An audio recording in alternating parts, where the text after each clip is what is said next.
Friends, आज की इस वीडियो में हम इस क्वेश्चन को सॉल्व करेंगे। ये क्वेश्चन एग्जाम के लिए बहुत ही महत्वपूर्ण है, बहुत बार आया हुआ है क्वेश्चन। चलिए वीडियो को देर न करते शुरू करते हैं। जैसे यहाँ पे क्वेश्चन लिखा हुआ है, तो इसको कैसे सॉल्व करते हैं। देखो यहाँ पे एक चीज़ देख रहे हैं कि 1/x + y 1/x - y यहाँ पे भी दिया हुआ है और यहाँ पे भी दिया हुआ है। 1/x + y यहाँ दिया हुआ है, 1/x + y यहाँ पे दिया हुआ है।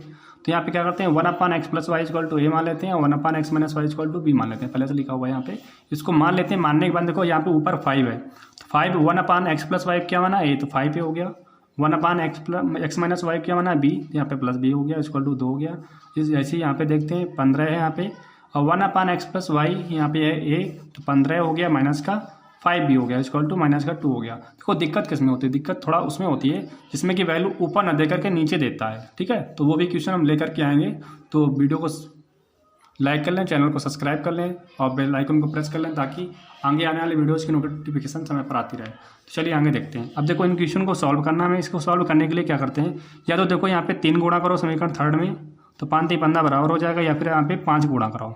तो यहाँ पे हम देखो क्या करते हैं, यहाँ पे हम 5 का ही गुणा करा देते हैं। तो यहाँ पे लिख लेना समीकरण थर्ड में 5 से गुणा करने पर, तो यहाँ पे हम × 5 दिखा देते हैं सीधे। ठीक है, अब देखो यहाँ पे गुणा जब कराएंगे तो 25 हो जाएगा, 25 ये बचेगा हो जाएगा, और प्लस का 5 भी हो जाएगा, और 5 दूनी कितना हो जाएगा, 10 हो जाएगा। तो और यहाँ पे कितना रहेगा, यहाँ पे उतना ही रहेगा। ठीक है, माइनस का 5 भी हो जाएगा, = यहाँ पे क्या हो जाएगा, उतना ही रहेगा। इसको देखो सॉल्व करेंगे। अब देखो विपरीत चिन्ह है यहाँ पे, जब चिन्ह विपरीत होता था यहाँ पे जोड़ने पे होता है, और जब समान चिन्ह होता तो घटाने पे उसमें चिन्ह बदल देते हैं। ठीक है, तो ये तो पता ही होगा, विलोपन विधि है यहाँ पे। देखो प्लस माइनस कैंसिल हो गया। अब देखो जुड़ेगा यहाँ पे 25 और 15 कितना हो जाएगा, 40 है, तो 40 से हो जाएगा यहाँ पे। और देखो जब ये जुड़ेंगे ना इसको, तो 10 - 2 कितना बचेगा, 8। = 8 बट्टे कितना हो जाएगा, 40। 8 × 8 8 × 5 = 40। तो = कितना हो गया, 1/5 हो गया। अब देखो यहाँ से हम a का मान यहाँ पे समीकरण थर्ड में रख लो या फोर्थ में रख लो, या इनको मान लो तो यहाँ पे भी रख दो, चाहे जहाँ रख दो। तो चलो थर्ड में रखते हैं। a का मान समीकरण थर्ड में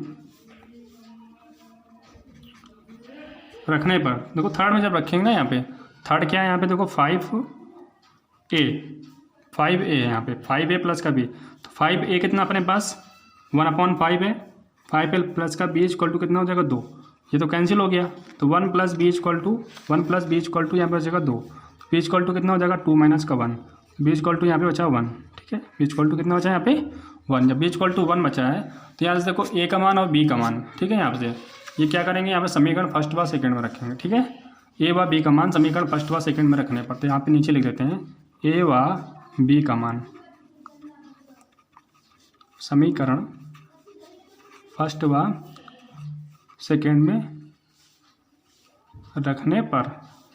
देखो क्यों रखना है, क्योंकि देखो a b के तो मान निकाल लेने हैं ना। यहाँ पे देखो इक्वेशन किसके रूप में था, x के रूप में या y के रूप में था, x y के रूप में। तो यहाँ पे मान रखते हैं, मान रखने के बाद सॉल्व करेंगे। तो 1/x + y = a का मान कितना है, यहाँ पे a का मान 1/5 है। अब देखो इसको जब सॉल्व करेंगे तो 5 कम गुणा कर लो, यहाँ पे क्रॉस गुणा, तो यहाँ पे देखो x + y = कितना हो गया, 5 हो जाएगा। और उसके बाद देखो यहाँ पे 1/x - y = अब b का मान कितना आया था, b का मान आया था 1, b का मान 1 हो जाएगा यहाँ पे। जब इसको सॉल्व करेंगे तो यहाँ पे ये आ जाएगा x - y = 1 × 1। ठीक, अब देखो इसको रख लो, इन दोनों को सॉल्व कर लो। x प्लस इसको उठा के यहाँ ले आओ, x + y = कितना है, 5। अब देखो -y प्लस का y कैंसिल हो जाएगा, 2x बराबर कितना हो जाएगा, 5 × 1 = 6 हो जाएगा। तो x बराबर 2 × 3 = 6। अब x का मान यहीं पे रख दो, x का मान यहीं पे रख दो। देखो 4 इक्वेशन हो गए थे, इसको 5वां मान लो, और इसको 5वां मान लेते हैं, इसको 6वां मान लेते हैं। ठीक है, इस प्रकार से मान सकते हो। अगर संख्याओं में थे तो संख्याओं में मान लो इसको। ठीक है, इस प्रकार से x का मान समीकरण 5 या 6 में रखो, क्योंकि यही तो x y के रूप में है, बाकी तो ये a b के रूप में थे। तो पहले a b के मान यहाँ पे आसान करने के लिए माना गया था यहाँ पे, अब इसको सॉल्व कर रहे हैं। ठीक है, तो इसका जो x का मान निकला तो इन्हीं में रखेंगे, x वालों में। ठीक है, तो x का मान कहाँ रखेंगे, समीकरण 5 में। x का मान समीकरण 5 में रखने पर, जब 5 में रखेंगे x का मान, तो 3 + y = कितना हो जाएगा, 5। तो y = 5 माइनस 3 तो 5 में 3 गया 2, वाई का मान कितना आ जाएगा 2। इस प्रकार से ये निकल आया। तो एक्स का मान यहाँ पे 3 निकल आया, वाई का मान यहाँ पे 2 निकल आया। ठीक है, तो वीडियो अच्छा लगा तो वीडियो को लाइक कर लें, चैनल पर नए तो चैनल को सब्सक्राइब कर लें और वीडियो को ज़्यादा से ज़्यादा शेयर करें।